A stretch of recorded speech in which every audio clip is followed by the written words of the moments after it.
चलिए भाई, तो इस वीडियो में हम बात करेंगे कि त्रिकोणमितीय मान क्या होते हैं, है ना। जैसे कि साइन 0 का मान 0 होता है, साइन 30 का मान 1/2 होता है, साइन 45 का मान 1/√2 होता है। ठीक है, तो ये सभी त्रिकोणमितीय मान होते हैं और इस वीडियो में हम बात करने वाले हैं कि भाई इन त्रिकोणमितीय मानों को याद कैसे रखेंगे। ठीक, अब देखिए, याद रखने का सबसे आसान तरीका ये है कि ये टेबल आप बनाना सीख जाएं, है ना। एक बार अगर आप बनाना सीख जाते हैं तो थोड़ा सा दिमाग का इस्तेमाल करके आप इसको आसानी से याद कर सकते हैं। ठीक है, तो इस वीडियो में हम आपको बताने वाले हैं कि ये जो सारणी है ये कैसे आप बना सकते हैं, अपने आप खुद से कैसे बना सकते हैं, है ना। अगर आप बनाना सीख जाएंगे तो भाई याद भी बड़ी आसानी से कर सकते हैं। ठीक, देखिए भाई, ये सारणी बनाने के लिए सबसे पहले हम साइन की सारणी बना लेते हैं, है ना। साइन की सारणी बना लेते हैं और साइन के मान का इस्तेमाल करके हम इस पूरी टेबल के हर एक वैल्यू का मान निकाल सकते हैं, है ना। यानी कि अगर हमें साइन का मान पता हो, साइन के 0 का मान क्या होता है, साइन 30 पर साइन का मान क्या होता है, 45 पर, 60 पर, 90 पर, अगर ये सभी हमको पता चल जाए तो उसके बाद में हम इस टेबल का कोई सा भी किसी भी त्रिकोणमितीय मान, यानी कि जैसे tan थीटा का मान tan 0 पर, 30 पर, 45 पर, किसी भी मान को हम निकाल सकते हैं अगर हमें साइन का मान पता हो तो। ठीक है, साइन का मान पता लगाने पर सारे मान अपने आप निकलने लगते हैं। तो भाई आइए देखते हैं कि इस टेबल को कैसे हम बना सकते हैं, है ना। देखिए भाई, तो साइन थीटा का अगर हमें मान निकालना है तो यहाँ पर हम क्या करेंगे, यहाँ पर लिख दिया साइन थीटा और उसके बाद में एक टेबल बना लेते हैं। ठीक, एक टेबल बना लेते हैं और यहाँ पर जो है कुछ खाने बना लेते हैं, है ना। देखो भाई, और यहाँ पर हमने लिख दिया 0 और यहाँ पर हमने लिख दिया 30 और यहाँ पर 45 और यहाँ पर 60 और यहाँ पर 90। ठीक है, तो देखिए भाई साइन के मान कैसे निकालते हैं। सबसे पहले हम क्या करते हैं, 0 है तो यहाँ पर 0/4 लिख देते हैं। ठीक, और यहाँ 30 है तो इसको 1/4, ठीक, इसको 2/4, इसको 3/4 और इसको 4/4 लिख देते हैं। ठीक, ये लिख दिया, इतना आपको समझ में आया होगा। ठीक, सबसे पहले 0/4, फिर 1/4, फिर 2/4, 3/4, 4/4। ठीक है, और ये एक जुगाड़ है ना। याद रखना कि ये एक जुगाड़ हो, कोई टेक्निकल तरीका नहीं है ना, ये बस एक जुगाड़ है। ठीक, उसके बाद में क्या करते हैं हम, उसके बाद में इन सभी वैल्यूज़ के ऊपर अंडर रूट लगा देते हैं, है ना। तो यहाँ पर भी अंडर रूट लगा देंगे, यहाँ पर अंडर रूट लगा दिया और यहाँ पर भी अंडर रूट लगा दिया, यहाँ पर भी अंडर रूट लगा दिया, यहाँ पर भी अंडर रूट और यहाँ पर भी अंडर रूट लगा दिया। ठीक, उसके बाद में भाई अब देखो, अब इसको ज़रा सिंप्लीफाई करते हैं, है ना। इसको थोड़ा सा काट पीट देते हैं, जो कटने पिटने वाला है वो काट देते हैं। ठीक, तो अब देखो भाई, ये 0/4 है, अगर किसी भी वैल्यू के मतलब कोई भी भिन्न है उसके ऊपर वाला भाग 0 है तो पूरा का पूरा भिन्न क्या हो जाता है, 0। ठीक है, तो यहाँ पर क्या हो जाएगा, अंडर रूट 0 और अंडर रूट 0 का मतलब होता है 0। ठीक है, तो देखिए साइन 0 का मान क्या होता है, 0, और हमें मिला भी 0, है ना। ये टेबल और थोड़ा सही कर लेते हैं, इसको हम आगे बढ़ा लेते हैं।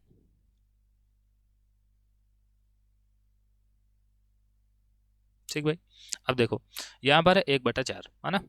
अब ये under root whole under root है तो दोनों के ऊपर काम करेगा। अब देखिए अंडर रूट 1 का मान क्या होगा, अंडर रूट 1 का मान 1 होगा और अंडर रूट 4 का मान 2 होता है। तो देखिए साइन 30 का मान क्या आता है, 1/2, है ना।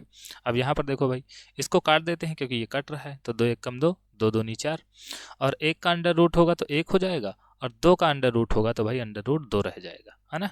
तो भाई साइन 45 का मान क्या आता है, 1/√2, और यहाँ से आया भी है 1/√2। ठीक भाई, अब देखिए 60 का मान, ये 3 है, अब देखिए 3 का रूट होगा तब तो ये अंडर रूट 3 ही रहेगा, और 4 का रूट होगा तो भाई 4 तो अंडर रूट से बाहर निकल आएगा, तो ये हो जाएगा √3/2।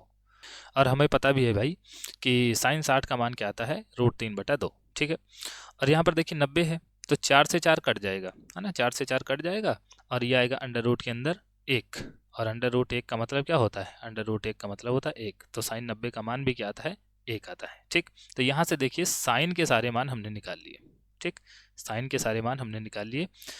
साइन 0 का मान 0 होता है, साइन 30 का मान 1/2, साइन 45 का मान 1/√2 और साइन 60 का मान √3/2, साइन 90 का मान 1। ठीक है, चाहे तो आप इस टेबल से आप चेक भी कर सकते हैं, है ना। यहाँ से आप चेक कर सकते हैं, साइन 0 का मान 0, साइन 30 का मान 1/2, साइन 45 का मान 1/√2, साइन 60 का मान √3/2 और साइन 90 का मान 1। ठीक, अब देखिए भाई साइन के मान से हम कॉस का मान कैसे निकालेंगे, है ना। ये हम सीखेंगे कि भाई साइन के मान से जो है हम कॉस के सारे मान कैसे निकाल सकते हैं। ठीक, तो देखिए भाई, जैसे ये लिखा है कॉस थीटा, ठीक। तो साइन से अगर कॉस का मान निकालना हो तो साइन की सारणी को उल्टा लिख दो।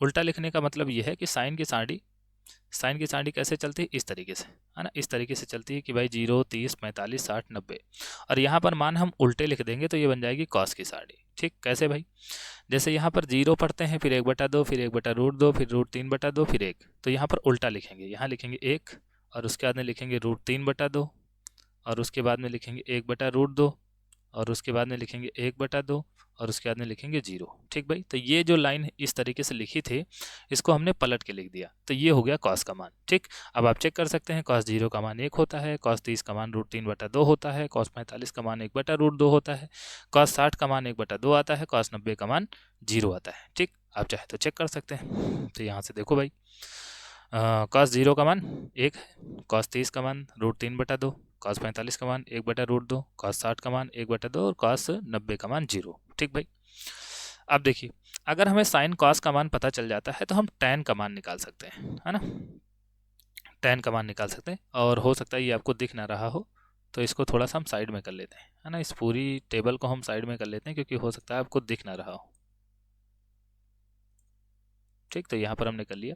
अब देखिए, साइन कॉस का मान पता होता है, अगर साइन कॉस का मान पता है तो हम टैन का मान निकाल सकते हैं, क्योंकि टैन थीटा क्या होता है, टैन थीटा होता है साइन थीटा और बटे कॉस थीटा, है ना, ये आपको पता होगा कि टैन थीटा होता है साइन थीटा बटे कॉस थीटा। ठीक, ये आपको याद रखना है।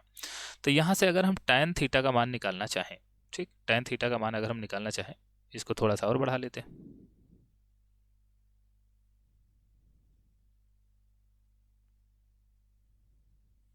ठीक, तो देखो भाई, टैन थीटा का मान हम क्या करेंगे, साइन थीटा बटे कॉस थीटा। ठीक, तो अब देखो भाई, अगर हम साइन 0 का मान और कॉस 0 का मान, ठीक, साइन 0 का मान कॉस 0 का मान अगर हम बटा कर दें तो यहाँ से हमें टैन 0 का मान मिल जाएगा, है ना। और साइन का मान है 0, साइन 0 का मान 0, साइन कॉस 0 का मान 1, है ना, कॉस 0 का मान 1, और अगर हम यहाँ से 0/1 करें, है ना, 0/1 करें तो ये क्या आएगा, ये तो आएगा 0, इसलिए टैन 0 का मान क्या होता है, 0। ठीक, और यहाँ पर देखो भाई, साइन 30 का मान 1/2, साइन 30 का मान 1/2 और कॉस 30 का मान √3/2, है ना, √3/2। तो अगर हम दोनों का बटा करें, है ना, √3/2 इसका हम बटा करें तो ये क्या हो जाएगा, ये हो जाएगा 1/2 और ये पलट जाएगा तो ये आएगा 2/√3, है ना, 2/√3।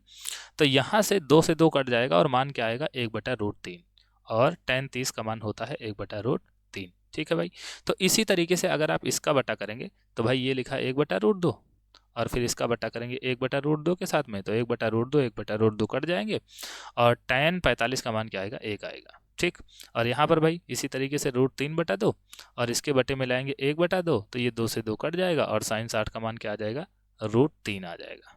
अरे साइन 60 नहीं, टैन 60, है ना, टैन 60 का मान आ जाएगा √3। और यहाँ पर भाई साइन 90 का मान 1 है और कॉस 90 का मान 0 है, तो 1/0 करेंगे तो यहाँ पर आ जाएगा इनफाइनाइट। ठीक भाई, इनफाइनाइट आ गया, तो यहाँ से हमने देखो टैन का मान निकाल लिया, है ना। तो साइन के मान हमें पता थे और साइन के मान से हमने देखो किसके मान निकाले, कॉस का मान निकाला और टैन का मान निकाला। ठीक, अब हम बात करते हैं कि भाई कैसे हम कॉसेक का मान निकाल सकते हैं, है ना, कॉसेक का मान, कॉसेक थीटा। अब देखिए, हमें पता है कि भाई कॉसेक थीटा बराबर क्या होता है, कॉसेक थीटा बराबर होता है 1/sin थीटा, है ना, 1/sin थीटा, यानी कि कॉसेक की वैल्यू का उल्टा कर दो, इन्वर्स कर दो, तो यहाँ पर ये कॉसेक थीटा का मान आएगा। ठीक, और एक बात आपको याद रखना है कि 0 का उल्टा होता है इन्फानाइट और इन्फानाइट का उल्टा होता है 0। ठीक, तो यहाँ पर देखो भाई, साइन 0 का मान 0 है, तो कॉसेक 0 का मान क्या होगा, 0 का उल्टा यानी कि इन्फानाइट। अब देखो, साइन 30 का मान 1/2 होता है, 1/2 का उल्टा 2/1, है ना, और 2/1 का मतलब 2। ठीक, और 1/√2, भाई साइन 45 का मान 1/√2 और 1/√2 का उल्टा क्या हो जाएगा, √2/1, यानी कि इसका मान आएगा √2। ठीक, √2 आएगा।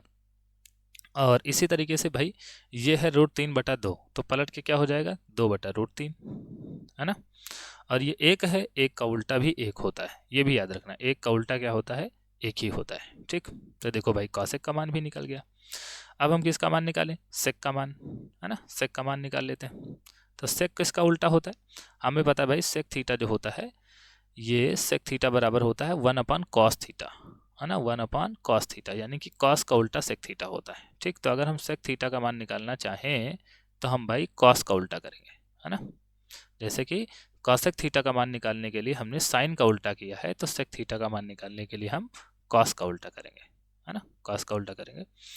तो यहाँ से भाई कॉस जैसे 1 है तो कॉस 0 का मान 1 है, तो सेक 0 का मान भी क्या हो जाएगा, 1 हो जाएगा, क्योंकि 1 का उल्टा 1 होता है। ठीक, अब देखिए यहाँ पर √3/2 है तो ये 2/√3 हो जाएगा, है ना। और ये 1/√2 है तो ये √2 हो जाएगा, और ये 1/2 है तो ये 2 हो जाएगा, और ये 0 है तो 0 का उल्टा इनफाइनाइट हो जाएगा। ठीक भाई, और अब निकालेंगे कॉट का मान, और हमें पता है भाई कि कॉट थीटा क्या होता है, कॉट थीटा होता है 1/tan थीटा, यानी कि tan का उल्टा जो होता है वो कॉट होता है। ठीक, तो tan का उल्टा कर देंगे, तो भाई 0 का उल्टा इनफाइनाइट, है ना, 0 का उल्टा इनफाइनाइट, और 1/√3 का उल्टा √3, 1 का उल्टा 1, √3 का उल्टा 1/√3, और यहाँ से इनफाइनाइट का उल्टा 0। ठीक, इनफाइनाइट का उल्टा 0। तो देखिए ये हमने पूरी की पूरी साड़ी बना दी, है ना। और हमें जो है हमने किसका मान याद रखा था, हमने याद रखा था साइन का मान। ठीक, तो या तो भाई आप साइन का मान जो है निकालने का जुगाड़ सीख जाएं, है ना, साइन का मान किस तरीके से बनाते हैं ये वाला जुगाड़ सीख जाएं, या तो फिर आप साइन का मान याद कर लें, है ना। अगर आप साइन का मान याद करते हैं तो आपको बहुत आसानी हो जाएगी ये टेबल याद करने में। ठीक भाई, तो आशा है ये वीडियो आपको पसंद आई होगी और आपको समझ में आया होगा कि ये सारे त्रिकोणमितीय मान हम कैसे बना सकते हैं, है ना। और एक बार अगर बना लेंगे तो थोड़ा सा जुगाड़ समझ में आएगा कि याद कैसे हम कर सकते हैं। ठीक भाई, तो आशा ये वीडियो आपको पसंद आई होगी और मिलते हैं अगली वीडियो में, तब तक के लिए धन्यवाद।